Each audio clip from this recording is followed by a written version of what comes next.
Untuk mengetahui bagaimana pemerintah menyiapkan APBN sebagai shock absorber, kita segera ikuti konferensi pers APBN kita. Tentu masing-masing negara harus mulai melakukan adjustment dengan dinamika market yang cukup tinggi ini. Semuanya cenderung makin hati-hati, semuanya kemudian cenderung untuk memitigasi risiko dari pergerakan global tersebut. Nah, Indonesia ekonominya alhamdulillah baik. Tadi PMI-nya kita cukup tinggi, aktivitas manufaktur tidak mengalami perubahan atau bahkan masih diekspansif.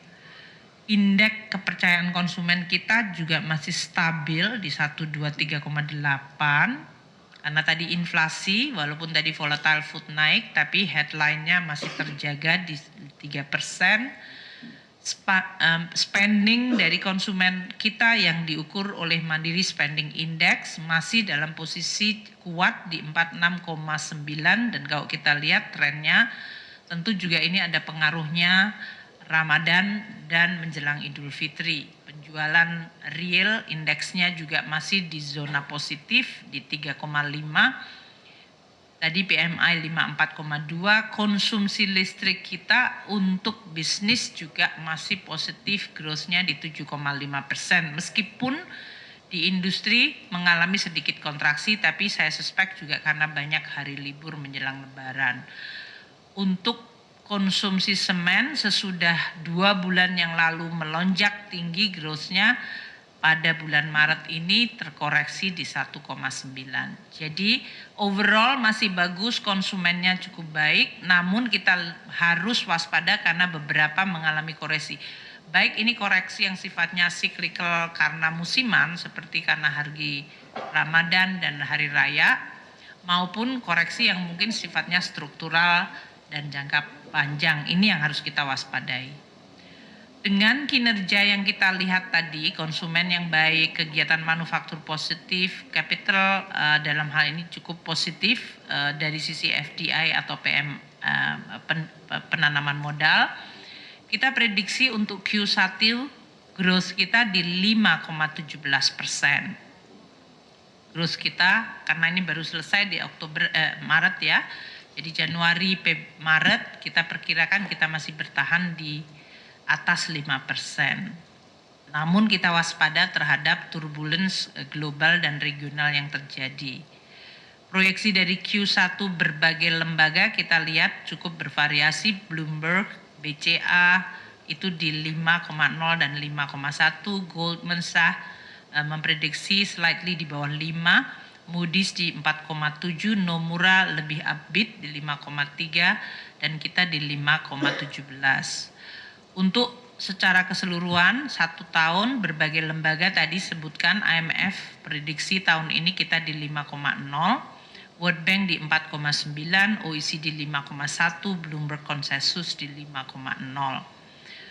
Jadi ini masih 3 kuartal ke depan yang harus kita lihat. Tahun depan relatif steady meskipun kita lihat variasinya tidak terlalu besar.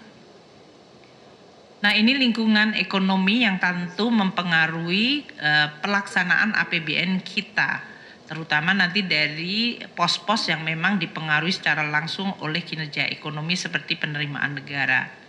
Kalau dari sisi belanja itu adalah dalam kontrol pemerintah relatively. Mungkin ada beberapa pos yang juga nanti akan kita waspadai. Kita sekarang lihat kepada APBN kita. APBN kita mulai dari sisi belanja dulu. Sampai dengan kuartal 1 yaitu 31 Maret, Januari hingga 31 Maret, kita telah membelanjakan untuk pemerintah pusat sebesar 427,6 triliun rupiah.